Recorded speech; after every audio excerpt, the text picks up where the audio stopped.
우리가 지난달 그 총장 이침식도 줌으로 했었는데 그때는 처음이라 가지고 많이 서툴었는데 오늘은 처음에 상당히 매끄럽게 진행되는 것 같습니다. 우리 총장님 감사합니다. 매끄러운 진행 감사합니다. 그럼 지금부터 제가 행사를 진행하도록 하겠습니다. 이 줌으로 하는 행사는 주로 이제 회장들이 이렇게 진행을 하는 게 지금 관행이 되어 있습니다. 그래서 제가 하도록 하겠습니다.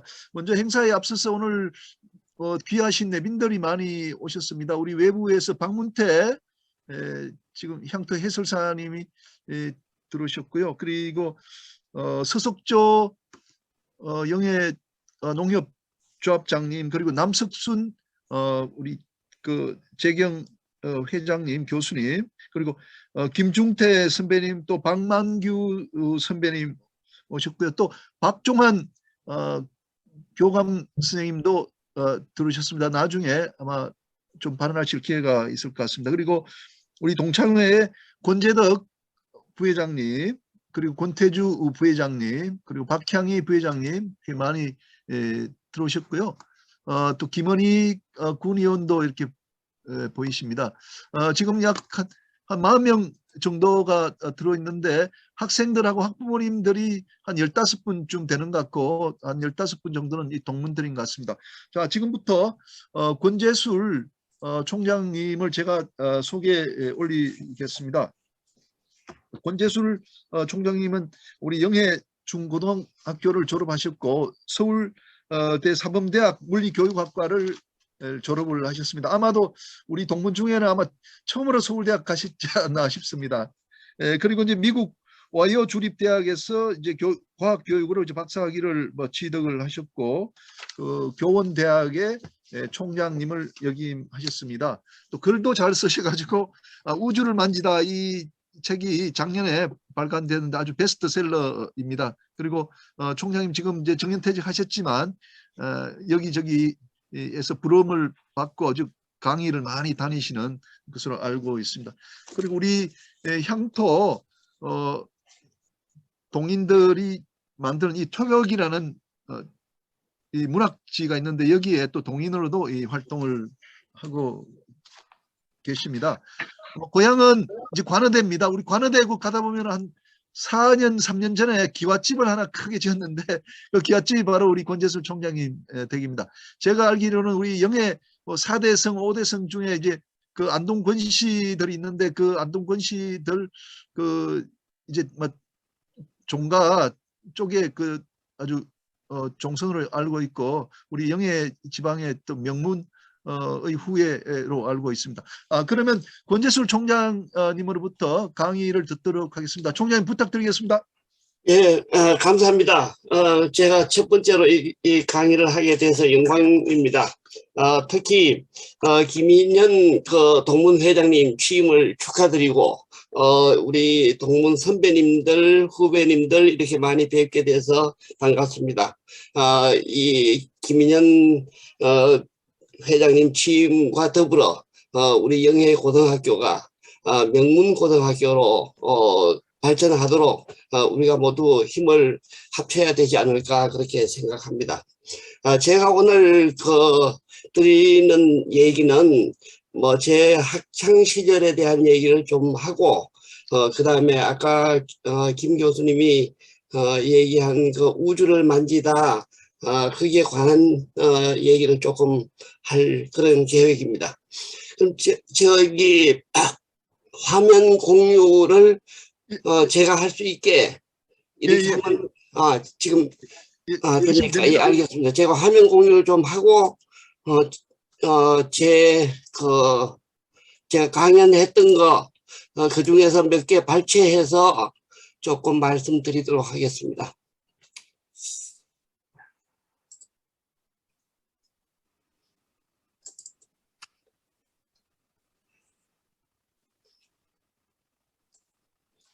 저는 아까 소개한 것 같이 관어대 출신입니다. 관어대 여기 영해 고등학교 학생들이나 우리 고향 분들은 어딘지 다 아실 테고 상대산이라는 정말 아름다운 산 자락에 위치하고 있습니다. 저는 고등학교 때까지 외부에 나가보지 못하고 우물안 개구리처럼 자랐습니다. 그리고 뭐 다 그렇겠지만 그 시절은 가난했던 시절이었습니다. 우리 집도 농사를 짓고 있었고 가난했고 그래서 학교에 공부하는 것보다는 일하는 것이 더 중요한 그런 시절이었습니다. 제가 고등학교에 진학할 때 아버님께서 그렇게 말씀하셨습니다. 고등학교까지 보내는 것도 참 힘겨운 일이었다. 그러니 대학은 갈 수가 없다 이렇게 말씀하셨어요. 제가 생각해 봐도 우리 집 형편에 대학 가는 것은 불가능하고 그래서 잘 알겠습니다. 그렇게 얘기를 했습니다. 그리고 그래도 공부는 했죠. 제가 고등학교 다니면서. 그런데 사실 저는 자라면서 공부하라는 소리를 들은 것이 아니라 공부한다고 오히려 야단 맞으며 자랐습니다. 왜냐하면 그때는 농사일이 많을 때니까 바쁜 일이 바쁜데 집에 방에 들어앉아서 공부를 하면은 나와서 일하라고 야단 맞고 그렇게 자랐습니다. 그런데 고등학교에 들어가서 그래도 제가 공부를 열심히 했던 모양입니다. 그래서 대학에 가지는 못하지만 아버님께 그렇게 말씀드렸어요. 대학에는 안 가더라도 입학시험은 한번 쳐보겠습니다. 그렇게 얘기했습니다. 그랬더니 아버님이 가지도 못할 대학 시험 보면 뭐하냐 그렇게 얘기를 하셨는데 그냥 시험만 봐볼게요. 합격해도 안 가겠습니다. 그렇게 얘기했습니다. 그리고 시험을 보는데 집에서 대학을 보내준다고 했으면 합격할 만한 대학을 골라서 지원을 했을 텐데 합격해도 가지도 못할 거니까 그냥 서울대학교 시험이나 봐보고 떨어지는 게 옳지 뭐 그러겠네 이렇게 생각해서 서울대학교를 지원했습니다. 그때 우리 고등학교 다닐 때는 뭐 입시 공부라는 것은 없었어요. 정말 대학에 가고 싶은 사람은 대구로 나가든가 뭐 그렇게 했지 학교에서 특별하게 입시 준비를 하거나 이런 건 없었습니다. 그래서 심지어 고등학교 3학년 때 수학여행을 갔어요. 요즘 같으면 고등학교 3학년은 뭐 입시 준비에 바빠서 학교에서 그럴 계획을 세우지도 못했겠지만 그때는 고등학교 3학년에 수학여행까지 간 그런 여유로운 그런 학창 시절이었습니다. 그래서 그리고 뭐 입학 원서 쓰는데도 뭐 이 대학은 갈 수 있다, 너가 갈 수 있다, 없다, 뭐 그런 걸 이렇게 따져서 써주고 이런 것도 아니었습니다. 그래서 제가 서울대학교 원서를 쓴다 그러니까 다니면서 이렇게 한번 쳐다보니 알았어 그냥 해봐. 그래서 이제 원서를 냈는데 그때는 이제 원서 내고 뭐 하는 것도 이 서울대 가서 직접 원서를 사고 이게 아니고 서울 가는 것이 그때 얼마나 어려웠습니까?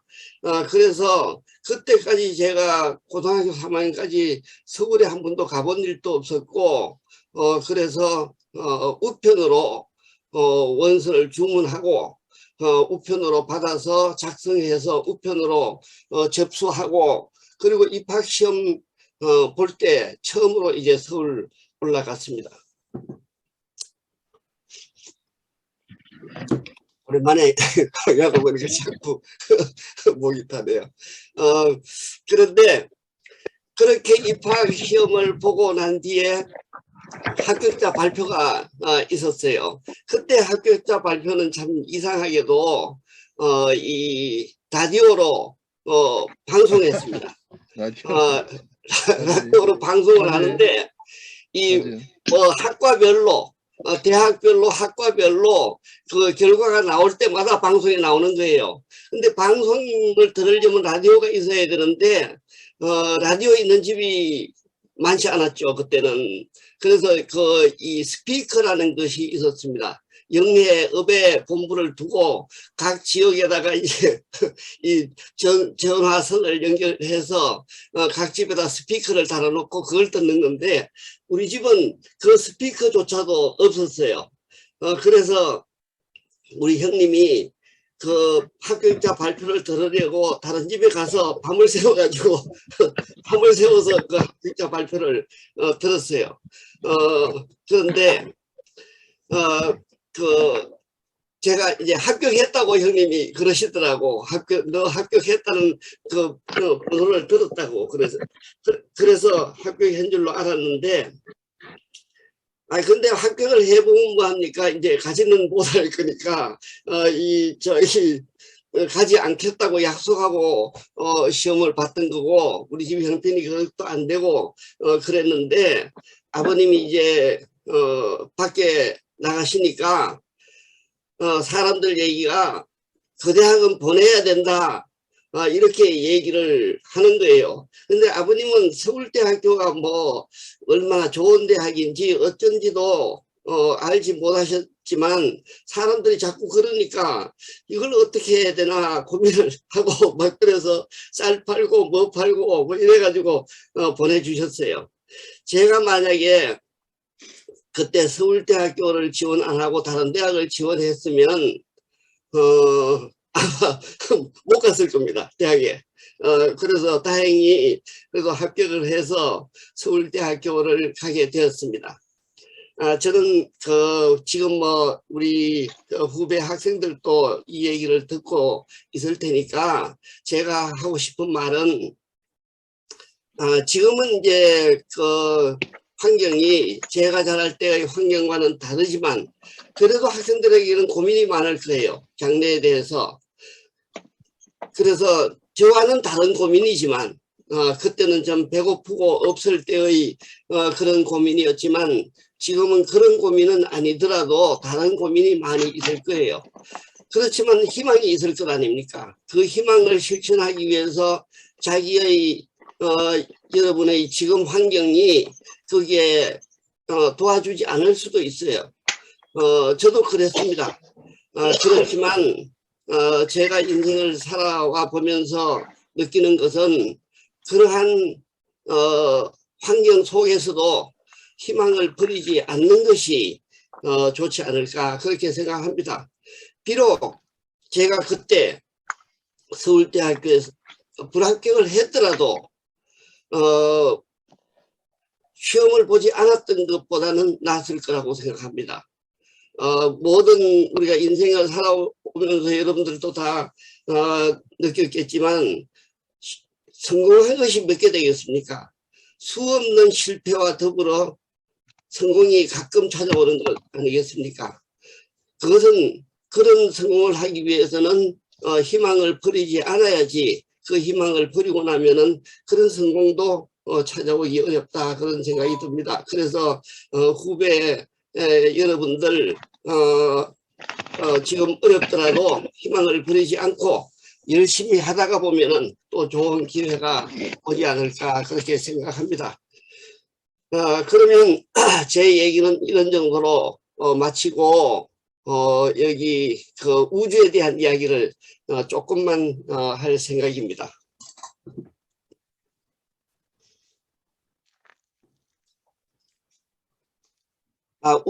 우주를 만지다 이 책은 제가 정년을 하고 어느 신문사의 칼럼을 한 2년인가 칼럼을 썼어요. 그리고 그 쓴 칼럼을 참 버리기 아까워서 그것을 이제 모으고 좀 수정하고 편집해서 책을 냈습니다. 그런데 이 내용은 우주와 물리학에 관한 내용들이었어요.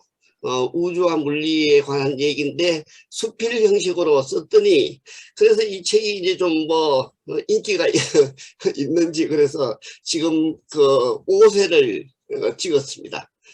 그런데 그 내용이 이 우주와 물리학에 관한 것이지만 쉽게 그렇게 썼어요. 그리고 각 그 글마다 뒤에 어설프지만 시도 한 수 넣고 이렇게 했더니 뭐 문학과 관련된 그 이 도서관 같은 데서 문학과 관련된 이야기도 해달라 그러고 해서 제가 그 문인도 아닌데 그냥 문인처럼 됐습니다.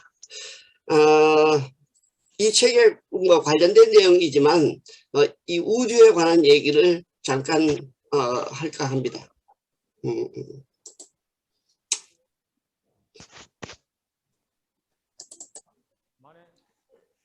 이 셰익스피어가 한 말인데 우주에는 너희 철학이 몽상하는 것보다 더 많은 것이 있다네 이렇게 이런 구절이 있어요. 근데 이 구절이 저는 그 셰익스피어라는 사람이 우주에 대해서 얼마나 알았는지는 모르지만 참 셰익스피어가 대단한 분이다 그런 생각을 하게 됩니다.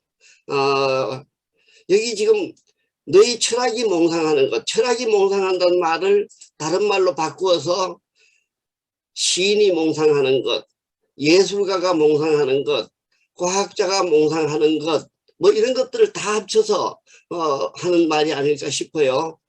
사람들이 어떤 사람들이 몽상하는 것보다가 더 많은 것이 있다. 이 우주에는 더 많다는 말은 대단하고 놀랍고 신기한 것들이 이 우주에 있다. 그런 말입니다. 제가 이 우주에 대해서 뭐 공부를 하고 이러면서 정말 놀라워요. 그런데 우리 일반 사람들이 이 우주의 놀라움을 뭐 거의 다 물론 저도 그 놀라움을 다 모르지만 너무 모르고 지나가고 있습니다. 그런데 이 셰익스피어는 그렇다는 사실을 알았어요. 셰익스피어가 우주의 지금 과학자들이 알고 있는 그 우주를 알지는 못했겠죠. 그렇지만 그 우주에는 정말 우리가 상상도 할 수 없는 것들이 있다는 것을 이 셰익스피어가 알았다는 건 정말 놀라운 일이 아닐까 그렇게 생각합니다. 그래서 이 셰익스피어가 한 말들은 전부 명언으로 남아 있잖아요. 수없이 많은 명언들을 남긴 것이 셰익스피어가 아닙니까? 그렇다면 얼마나 많은 사색을 거쳤을까 그런 생각을 해봤습니다. 이 과학이라는 것이 꼭 이 과학자들만이 알아야 될 것은 아니라고 생각해요. 저는 우리 인간이 이 대자연에서 나서 대자연 속에서 살다가 자연으로 돌아가는 존재이기 때문에 그 자연에 대한 이해, 그것이 바로 과학 아니겠습니까? 그래서 그것은 모든 인간이 다 어느 정도의 상식은 갖춰야 하지 않을까 그런 생각을 합니다.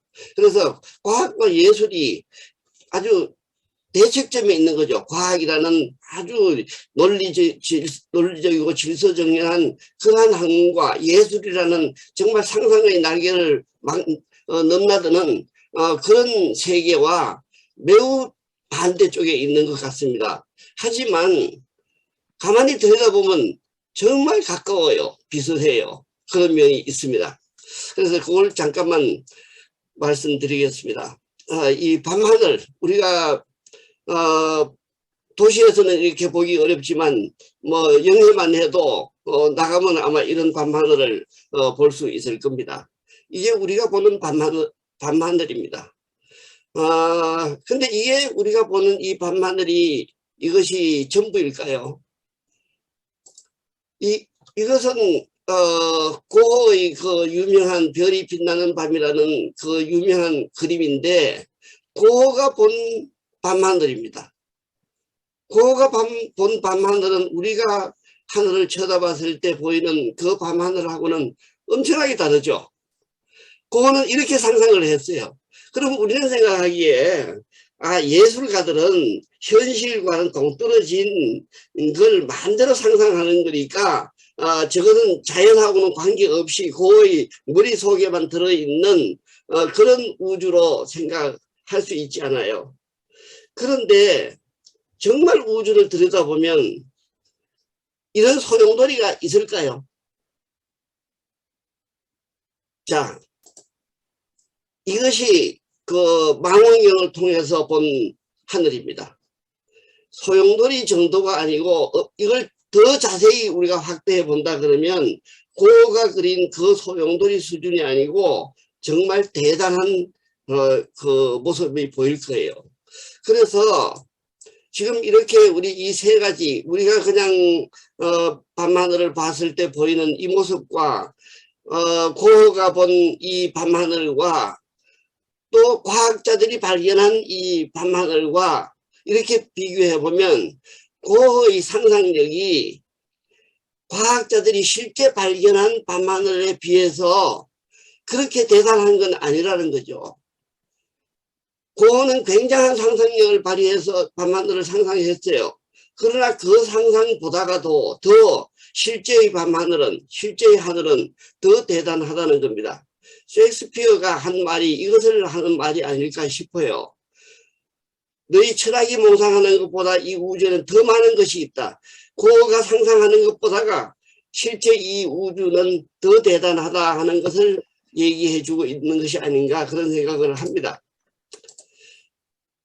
이것은 그 아폴로 11호가 이 달에 가서 남긴 발자국인데 그때 이 제가 대학 1학년 때인가 그때 이 아폴로 11호가 이제 달에 착륙을 했는데 그때 뭐 신문지상이나 뭐에서 그런 말을 많이 했습니다. 이제 이 시인들이 그 달을 상상하던 그 아름다운 상상을 과학자들이 망쳐버렸다고. 정말 그렇게 됐습니까? 아폴로 11호가 달에 감으로써 시인들이 달에 대한 상상력을 꺾어버렸나요? 아니면 더 상상을 더 풍부하게 할 수 있게 되었나요? 과학이 이 우주를 탐구해서 발견한 것이 절대로 예술이나 문학에 방해를 하는 것은 아닙니다. 오히려 더 문학과 예술의 지평을 넓혀주는 것이라고 생각합니다. 그래서 그 과학이라는 것을 굉장히 우리가 다른 분야에 있는 분들은 이렇게 멀리하고 어떤 면에서는 좀 거부하고 그런 경향이 있지만 그거는 굉장히 잘못된 거예요. 우리 교육이 잘못됐다고 생각합니다. 과학은 모든 분야와 밀접하게 관련이 되어 있는 겁니다. 과학을 알면 알수록 시인이라면 더 풍부한 시를 쓰고 예술가라면 더 풍부한 예술의 세계를 펼칠 수 있는 것이지 과학을 아는 것이 방해 역할을 하는 것은 절대로 아닙니다.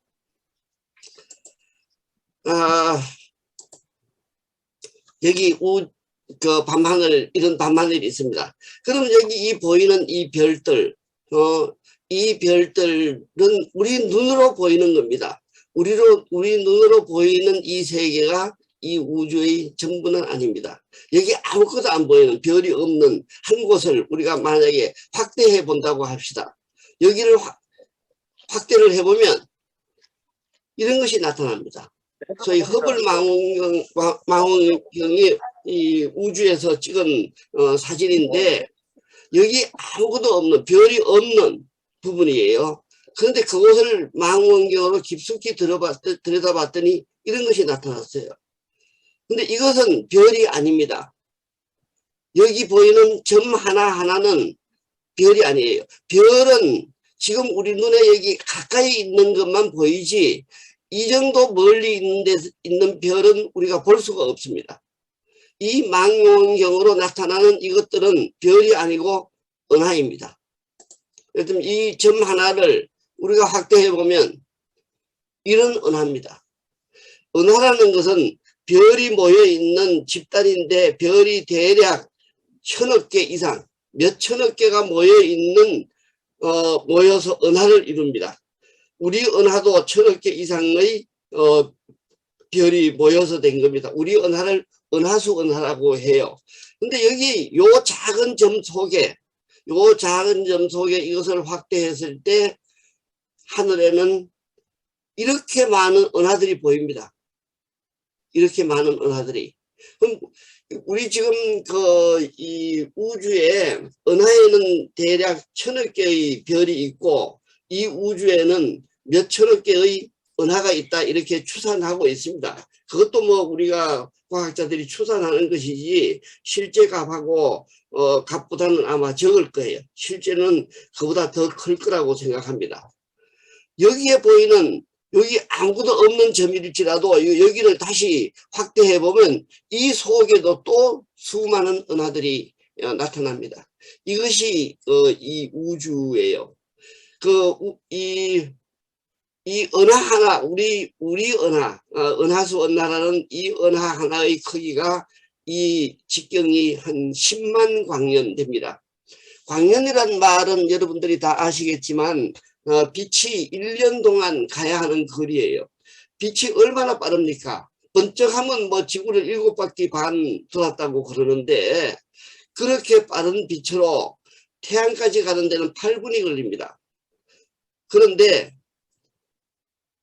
이 은하를 빛이 가로지르는데 10만 년이 걸려요. 10만 년. 그러면 저 멀리 있는 저 별이 지구로부터 10만 광년 떨어져 있다면 우리는 그 별을 10만 년 전의 모습을 지금 보고 있는 겁니다. 그러니까 10만 년 전이면 언제예요? 우리 당군조선이 5천년이라고 얘기합니다. 5천년. 그럼 만 년은 5천년의 2배인데 10만 년은 거의 5천년의 20배나 되는 당군조선이 20번이나 생겼다 사라지는 그 장구한 시절을 가야 빛이 가야 하는 거리가 이게 은하 하나예요. 그런데 이 우주에는 이런 은하가 무수히 많다는 거죠. 엄청나게 많다는. 그 우주를 우리가 상상하는 것은 정말 좀 어렵습니다.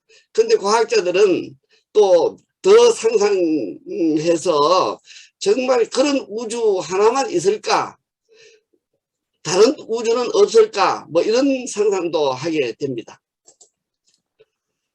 이것이 소위 은하수 은하, 영어로 밀키웨이 갤럭시라 그러는 이 은하수 은하의 모습입니다.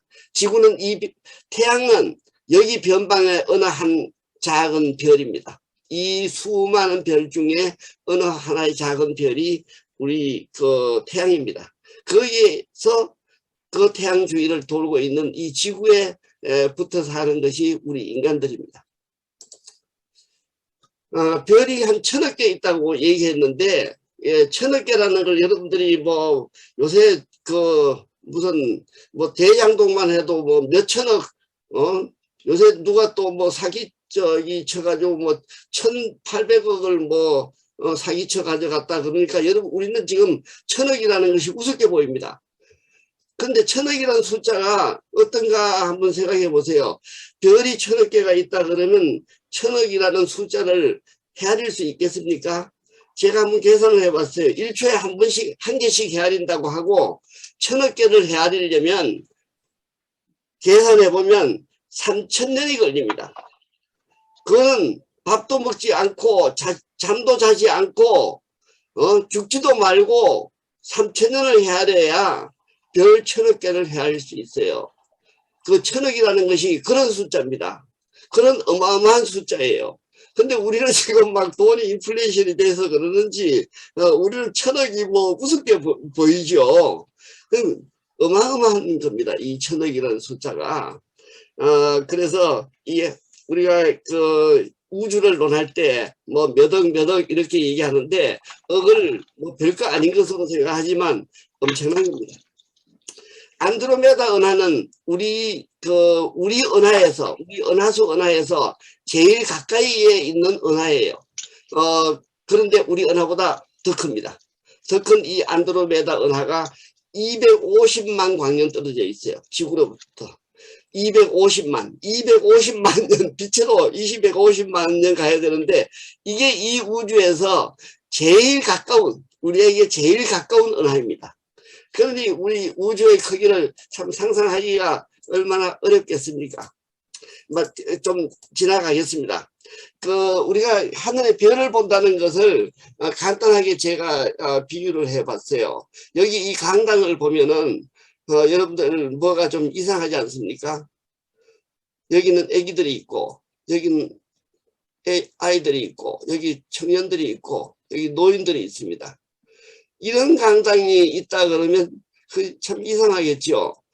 그런데 여러분들이 천문학자들이 망원경으로 저 우주를 보면은 이렇게 보입니다. 왜 그러냐 하면은 빛이 오는데 걸리는 시간 때문입니다. 만약에 빛이 1년에 1m를 간다고 가정해 봅시다. 그러면 10m 떨어져 있는 곳에서는 10년 전 모습이 보일 것이고 20m 떨어져 있는 곳에는 20년 전의 모습이 보일 테고 50m 떨어진 곳에는 50년 전의 모습이 보일 겁니다. 여러분들의 50년 전 모습은 청년이나 뭐 아이들이었겠죠. 그래서 천문학자들이 망원경으로 저 우주를 보면은 멀리 있는 것은 옛날 모습이 보이는 거예요. 아주 옛날 모습. 그렇기 때문에 이 우주의 역사를 망원경으로 봅니다. 역사학자들은 역사를 뭘로 봅니까? 문헌으로 보죠. 아니면 유물을 통해서 역사를 보죠. 그런데 천문학자들은 망원경을 통해서 역사를 봅니다. 저 아주 100억 광년 떨어져 있는 별을 본다는 건 100억 년 전의 모습을 보는 거예요. 100억 년 전의 모습을. 그러니까 눈으로 과거를 보는 거죠. 이 하늘의 별을 본다는, 하늘에 있는 별은 전부 과거 모습이지 지금 모습은 아닙니다. 100억 년 전의 모습이 지금 보인다면 그것은 100억 년 전의 모습이지 지금은 어떻게 돼 있을지 알 수가 없어요. 그래서 이런 이제 멀리 있는 것을 보면 과거를 보기 때문에 오히려 우주의 역사를 탐구하는 데는 이것이 더 유리한 입장에 있을 수 있죠. 모두 현재의 모습만 보인다면 과거를 우리가 모를 텐데 멀리 있는 것은 과거의 모습이 보이니까 우주의 역사를 탐구하는 데는 얼마나 좋은 일이겠습니까? 이런 방식으로 해서 이 천문학자들이 우주를 탐구합니다. 제가 오늘 시간 관계상 다 이 설명을 할 수는 없을 것 같아서 그냥 넘어가겠습니다. 제가 잠깐만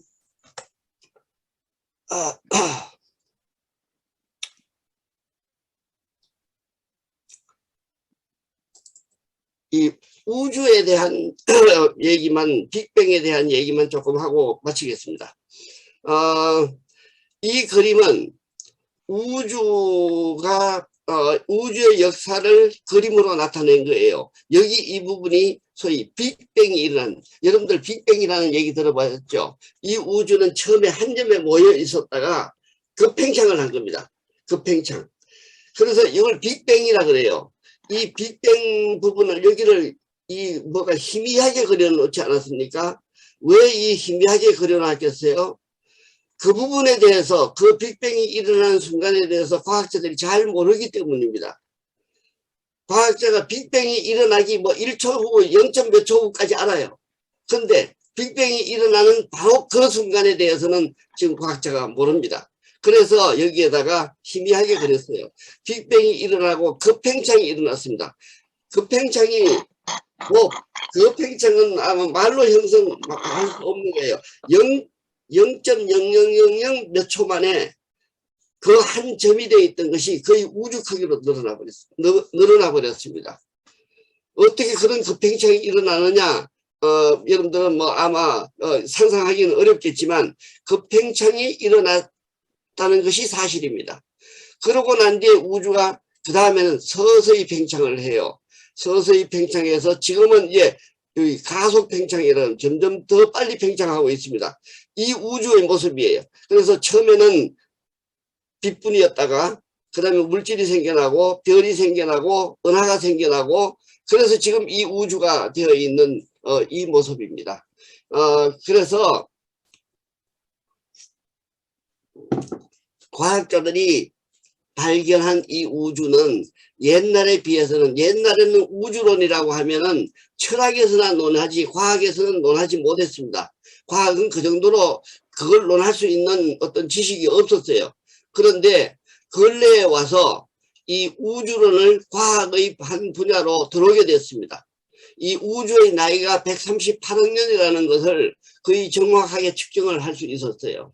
그래서 우주론이 이 철학의 영역에서 과학의 영역으로 들어오게 됐습니다.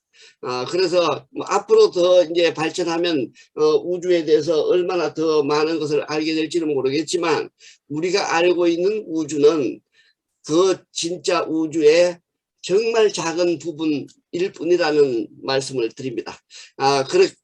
그런 정도로 마치고 제 강의를 어떻게 마치면 되겠습니까? 김 교수님. 저 스피커에 예, 동갑 얘기 저 수필인 같은데 한번 좀 설명해 주십시오. 이거 저기 스펠이 아니고 그냥 저건데, 이거 저기 예, 제가 읽어 드릴게요. 이거 제가 쓴 시인데 뭐 한번 읽어 보겠습니다. 나는 1945년생 해병등이 닭띠다. 하지만 호적에는 1948년생으로 되어 있다. 대학 동기 내 친구는 1947년생이다. 그래서 자기가 형이라고 우긴다. 내가 대들면 주민등록증 내보이라고 협박한다. 이 친구 뭘 몰라서 하는 소리다. 우리는 동갑내기다. 한날 한시에 태어난 동갑. 1분 1초도 틀리지 않는 동갑. 한 배에서 같이 태어난 동갑이라는 걸 몰라서 하는 소리다. 할아버지, 할머니, 아버지, 어머니가 동갑내기다. 이순신 장군과 세종대왕과 고종 황제가 동갑내기다. 루비콘강을 건넜던 시저와 알프스를 넘었던 나폴레옹이 동갑내기다. 보리수 나무 밑의 석가모니와 십자가에 달린 예수가 동갑내기다. 해와 달 그리고 별들이 모두 동갑내기다. 백두산과 한라산 그리고 동해 바다가 동갑내기다. 청주 상당공원의 비둘기 한 마리가 내 머리 위에 갈긴 똥과 아프리카 세렝게티 초원에서 한가롭게 풀을 뜯고 있는 가젤과 얼룩말, 그리고 그것을 노리며 소리도 없이 앞발을 막 들어 올리고 있는 사자도 동갑내기다. 크로마뇽 인과 네안데르탈 인과 공룡과 내가 동갑내기다. 138억 살 동갑내기. 이건 무슨 말이냐면 예. 우주가 탄생한 것이 138억 년 전에 탄생했는데, 사실 내 몸을 이루고 있는 이 원자나 이런 것들도, 이 물질도 그때 탄생한 거예요. 그러니까 이 우주의 모든 것은 다 그때 탄생한 겁니다.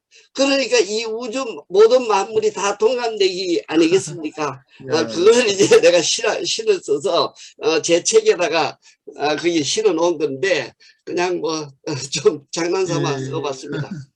예. 예. 아유, 여러분들 저 어떻게 들으셨습니까? 두 분야로 나눠서 이제 볼 수가 있는데, 두 번째 분야는 여러분 들으셨다시피 저 우주론 강의를 하셨는데, 그 화면 공유한 것 좀 내려주시겠습니까? 제가 내렸는데요.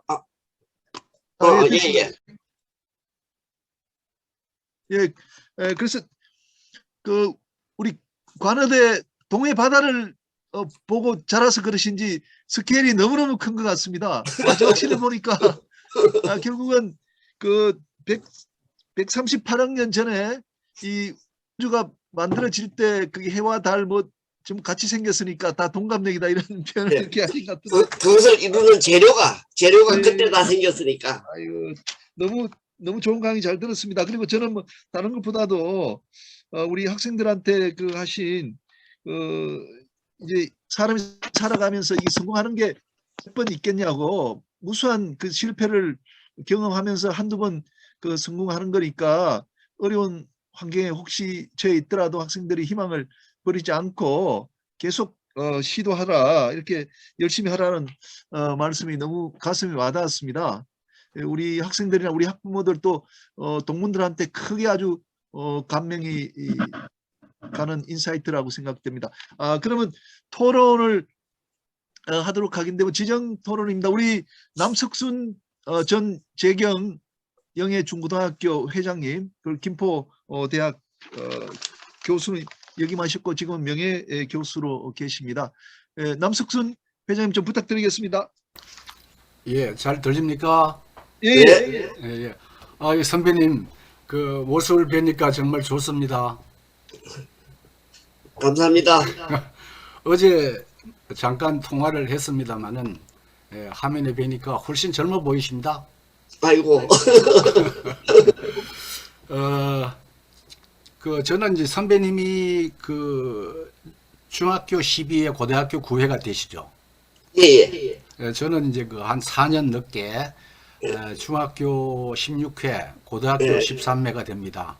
예, 예. 그래서 아까 그 선배님이 참 우리 그 당시 그 환경이 기막혔던 환경 속에서 그 공부를 하시고 참 한국 최고 대학까지 진학하셨던 그걸 감명 깊게 들었습니다. 저는 이제 전공이 학부 때는 국문학을 했습니다. 석사 이후에는 이제 언론 출판학을 했습니다. 그래서 정식 출판학이 전공입니다. 예, 예. 제가 선배님이 기억을 아마 못 하실 겁니다. 제 집이 이제 그 호지말에 간여대 가는 길가에 이제 기아집이 있는데, 제가 이제 전 중학교 때였을 겁니다. 아마 선배님은 고등학교 때고. 항상 선배님은 혼자 다니시면서 등교나 하굣길에 콘사이스를 들고 암기를 하고 다니시는 모습이 지금 눈에 선합니다. 저는 그걸 유심히 봤습니다. 한 번도 빠짐이 없어요. 아이고. 그러니까 그 교복을 입고 학교에 등교하고 또 집으로 가는 길에 영어 사전을 갖고 외우고 다니시는 겁니다. 그러한 아마 저 선배님의 어떤 그 능력과 그것이 아마 이런 자리에까지 오르신 걸로 지금 알고 있는데, 저는 이제 오늘 이런 걸 이제 좀 여쭤보고 싶습니다.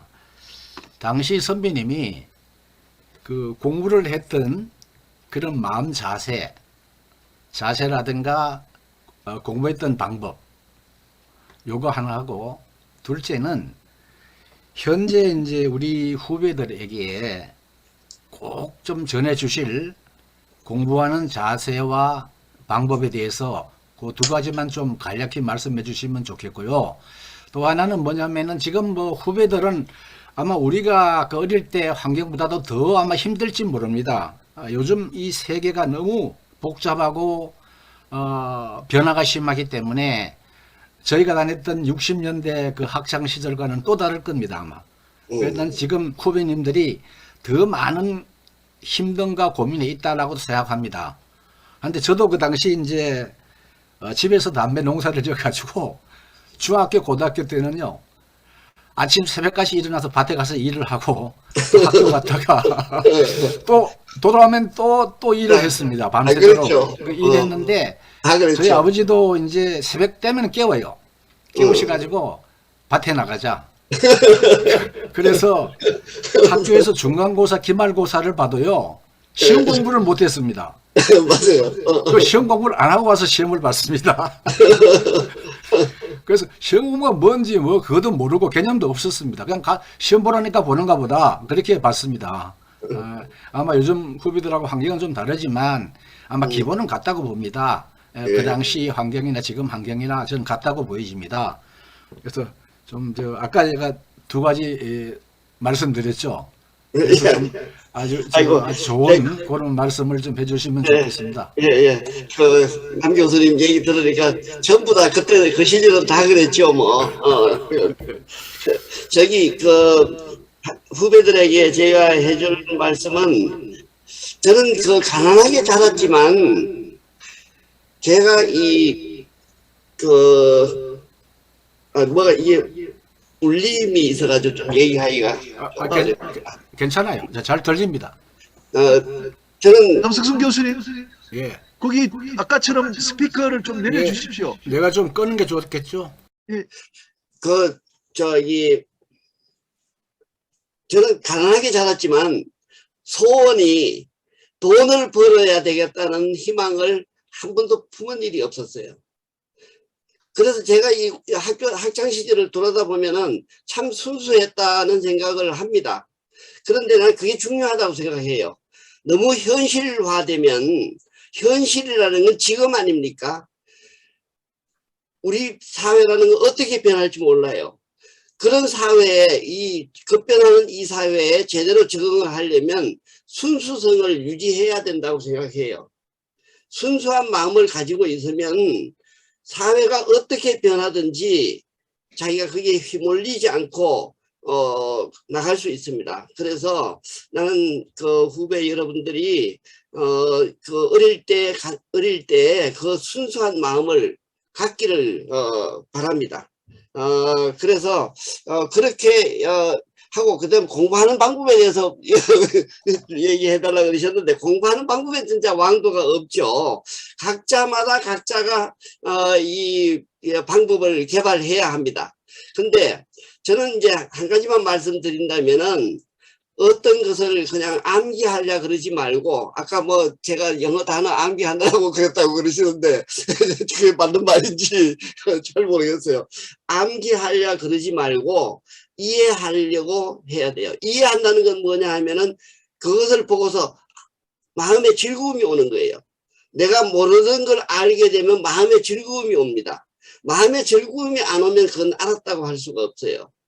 그래서 어떤 것을 알 때 모든 걸 편견을 버리고 정말로 이해하도록 그렇게 노력하면 공부하는데 훨씬 더 효과적이지 않을까. 그냥 이렇게 암기하려면 암기할 건 너무나 많아요. 그거 어떻게 다 암기합니까? 안 됩니다. 그러니까 그런 것보다는 이게 무슨 의미일까를 깨닫게 되면 하나를 알면 열을 아는 방법이 되는 거예요. 암기하는 것은 하나를 알면 하나를 아는 방법이지만, 이해를 하는 것은 하나를 알면 열을 알게 됩니다. 그래서 여러분들이 선생님이 말씀하시거나 또는 뭐 교과서에 있는 내용을 공부할 때 그것을 정말 내가 알았는가, 그것을 그런 자세로 공부를 하면은 처음에는 우리가 뭐 성적이 빨리 안 올라가고 느리지만, 그것이 좀 오래 지속하면 훨씬 더 효과적인 공부 방법이 되지 않을까, 그렇게 생각합니다. 뭐 대답이 되는지 모르겠습니다. 아이, 좋으신 말씀입니다. 아까 이제 좀 진정성을 갖고 살아라 이런 거하고 이제 공부를 그 이해를 해라. 참 좋으신 말씀입니다. 저도 그런 말 해주고 싶습니다. 그냥 모르는 건 좀 넘어가지 말고 궁금증과 호기심을 가지면은 공부가 되지 않겠는가. 예. 기본을 다지면서. 그러니까 호기심과 궁금증이 저는 참 저도 중요하다고 봅니다. 맞습니다. 그게 있어야 갈증이 생기고, 또 갈증이 생기면 또 공부에 대한 욕심도 생길 수 있는 것이고. 예. 저도 이제 그렇게 생각합니다. 선배님 하여튼 말씀 감사합니다. 감사합니다. 감사합니다. 우리 권재술 선배님은 또 교육계에 또 오래 계셨기 때문에 말씀 그 하시는 한 문장 한 문장이 정말 살아있는 교훈입니다. 저도 참 그 동감하는 바인데, 우리 학자라서 그런지 몰라 저도 뭘 하나를 이해하면은 즐거움이 있습니다. 그래서 이걸 누구 가르쳐 주고 싶고 이렇게 되거든요. 그렇게 되면 이제 공부가 처음에는 좀 느릴지 몰라도 이게 나이가 들어가면 들어갈수록 그 방법을 택하면은 더 이제 성공할 확률이 높아지는 것이거든요. 우리 남석순 저 선배님도 아주 유사한 취지의 저 말씀을 해주셨습니다. 너무 감사합니다. 다음은 우리 학부모님 한 분 모셨습니다. 우리 강정임 학부모님 좀 부탁드리겠습니다. 네, 안녕하세요. 저 총장님. 네. 예, 안녕하세요. 저 총장님 말씀 잘 들었고, 제가 총장님 아까 그 얘기 들었다 보니까 저희 아버님하고 그 같은 나이시더라고요. 제가 출신이 예. 그 총장님이 아실란가 모르겠는데 저희 그 세태라고 옛날에 예. 연평 예. 제가 거기 출신이거든요. 예. 예.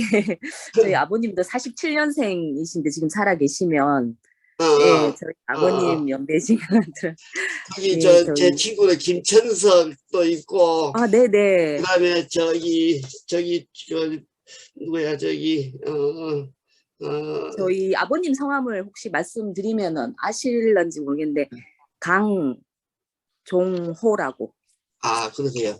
예, 네, 예. 아세크의 고객님 잘 모르시나 보다. 어, 네, 아주 반갑습니다. 예, 예. 아까 총장님 그 대학 가셨을 때 얘기 들으면서 생각한 게 그 저희 지금 제가 74년 범띠인데요.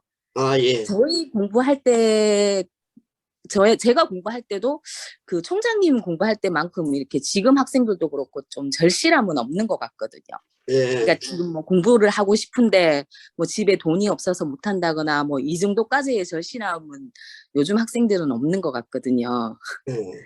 예, 그래서 새삼 존경스럽고 저희 딴 게 아니라 저희는 이제 일단 뭐 총장님이 그 교원대 총장님으로 해서 퇴직을 하신 걸로 제가 그 양력을 봤는데 저희는 저희 자녀가 지금 이제 교대를 이제 희망을 하는데 예. 그 진로에 고민이 많은 게 이제 주위에서 하도 이제 지금 현재 그 교대가 좀 앞으로 이제 그 발전이 없다고 이제 그러니까 장래가 옛날만큼 이제 좀 비전이 없다 이런 소리를 좀 주위에서 많이 하셔서 그 저도 그렇고 애도 그렇고 지금 고민이 많거든요. 그 점에 대해서는 총장님 지금 생각은 어떠신지?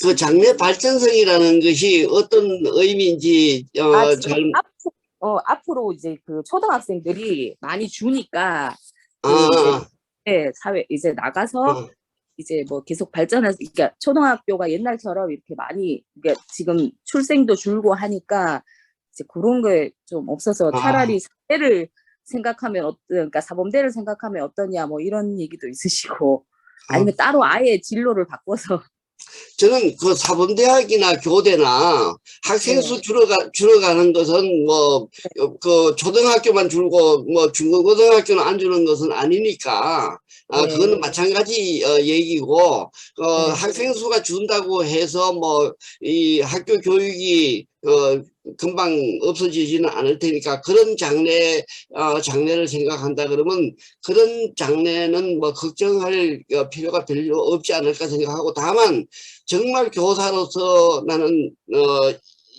내 직업을 교사로서 선택하는 것이 좋은지 아닌지 그에 대한 자기 판단이 중요하다고 생각해요. 나의 장래 내가 무엇을 할 것인가 거기에서 교사라는 직업에 대한 매력이 있고 자기의 적성이 맞고 하면은 나는 그게 뭐 학생이 줄고 뭐 하고 하는 것으로 그 장래성을 판단할 문제는 아니라고 보고요. 다만 이제 그러한 사명감이 없는데 그냥 안정적인 직업이더라 뭐 그런 생각만으로 지나가는 것은 좀 그렇게 옳은 건 아니지 않나. 문제는 자기가 어떤 적성을 가지고 있는가 뭘 하고 싶은가 이것을 파악하는 것이 매우 중요해요. 사실 고등학교까지 교육은 학교가 학생의 그 적성을 발견해 주는 교육이어야 한다고 생각하는데 우리 교육이 지금 그렇게 되어 있지 못해서 고등학교까지 다니면서도 내 적성이 무엇인지 내가 무엇을 좋아하는지 그걸 잘 모르고 있다는 거죠. 그게 문제예요. 그래서 그것은 학생 스스로와 학부모 부모님이 같이 많은 토론을 해보고 정말 장래에 나는 뭘 해야 되겠는가 하는 것에 대한 어떤 좀 확신을 가질 필요가 있다고 생각해요. 그렇게 해서 진로를 선택하는 것이 중요하지 않을까. 근데 뭐 전망이 없다 이거는 사실 지금 알 수가 없습니다. 모든 분야에 지금 대학 입학할 때 인기 있는 학과가 졸업할 때 취직도 안 됩니다. 입학할 때는 그렇게 인기 있던 학과 졸업할 때 되면 세상이 바뀌어버려요. 그렇게 달라집니다. 그렇기 때문에 그것을 우리가 예측하기는 어렵죠. 거기에 비하면 교직은 그래도 예측할 수 있는 상당히 잘 예측할 수 있는 곳이기는 해요. 그러나 그것을 하기 위해서는 자기의 적성이 맞아야 되고 내가 정말 뭘 할까 그래서 뭘 하고 싶은데 그게 전망이 어떨까 하는 것은 너무 신경 안 쓰는 게 좋을 것 같아요. 모릅니다. 우리가 그 적성을 가지고 할 수 있는 일은 다양해요. 내가 어떤 적성이 있다 그럴 때 그 적성으로 할 수 있는 일이 다양합니다. 앞으로 사회가 어떻게 될지 몰라요. 그렇기 때문에 내가 좋아하는 걸 그냥 하는 거예요. 하다가 하면은 그게 맞는 직종이나 자리가 있는 것이지, 내가 좋아하지 않는 걸 해가지고는 발전할 수가 없습니다. 그러니까 그걸 걱정하지 말고 그 아이가 뭐를 좋아하고 뭘 하고 싶은가, 그런 거에 대한 것이 확실하면 그거에 대한 어떤 그 전망, 이거는 너무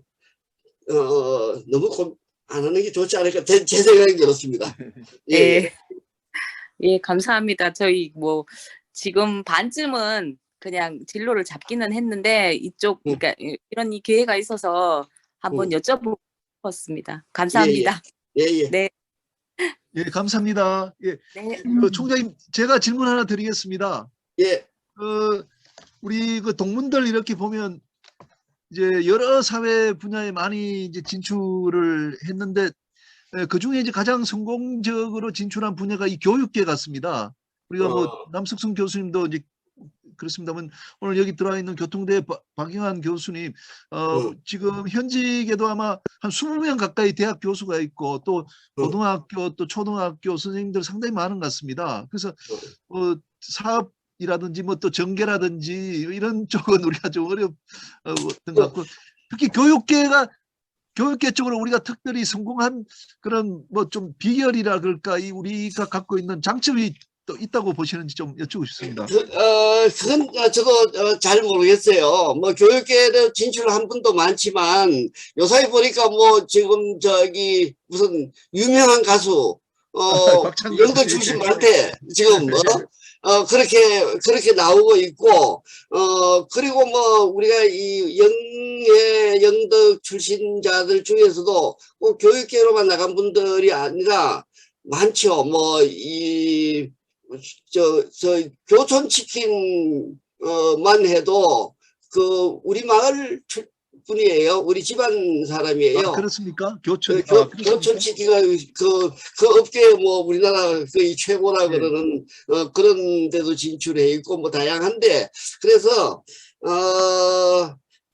물론 뭐 우리 영해가 참 문향이고, 그래서 학자들을 많이 배출하고 그렇지만 막 꼭 그 방향으로만 우리가 어떤 뭐를 특화시킬 수 있는 건 아니라고 생각하고, 뭐 한 사회에는 다양한 사람이 필요하고 우리 영예에서도 뭐 수많은 다양한 사람들이 나올 테니까 자기 적성에 맞게 정말 다양한 분야로 진출하면 좋지 않을까, 그런 생각을 합니다. 예, 감사합니다. 혹시 여기 망에 들어 계신 분들 중에서 좀 한두 분 정도 질문하실 분 있으면 질문 좀 부탁드리겠습니다. 예, 김혜숙 학사장님 혹시 질문? 예. 예, 우리 학사생들의 영덕의 학생들이 제일 많이 와서 공부를 하고 있는데요. 예. 청장님께서 우리 학사생들의 각 분야들마다 지금 다 전공이 다 틀리고 하지 않습니까? 예. 그래서 전공이 다 틀리더라도 자기들의 그 특성을 살려서 그 공부할 수 있는 지금 좋은 말씀을 굉장히 제가 잘 들었습니다. 또 예. 아이들한테도 얘기도 해줄 수도 있고 이랬는데, 우리 영덕에서 올라온 영예고등학교 출신들이 굉장히 많습니다. 예. 그래서 우리 영예 학생들에게, 학사생들한테 한 말씀만. 예, 뭐 제가 지금 쭉 말씀드렸지만 우리 영예고등학교가 정말 영덕군에서 뭐 지금 제일 참 그래도 좋은 명문 학교고, 더 발전해서 정말 인재들이 많이 나왔으면 좋겠어요. 그래서 그 자부심을 가지고 열심히 해서 어떤 분야든지 많이 진출해서 이 사회에 정말 기둥들이 되기를 바랍니다. 예, 감사합니다. 예, 감사합니다. 총장님, 저기 우리가 또 종합토론 시간이 있는데 좀 그 계속해서 좀 이 망에 머물러 주기를 좀 부탁드립니다. 알겠습니다. 예, 감사합니다. 예. 그러면 우리